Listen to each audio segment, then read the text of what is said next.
রাজ্য রঞ্জি দলে তথা ভারতীয় অনূর্ধ্ব জাতীয় দলে খেলা ক্রিকেটার রাজেশ বণিক প্রয়াত।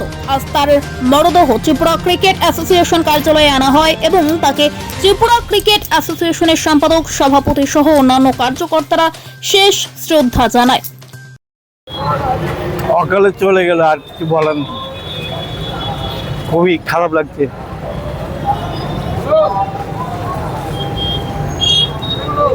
মর্মান্তিক, অত্যন্ত দুঃখজনক, এবং সে তো আমাদের জুনিয়র ক্রিকেটের সিলেক্টরও ছিল।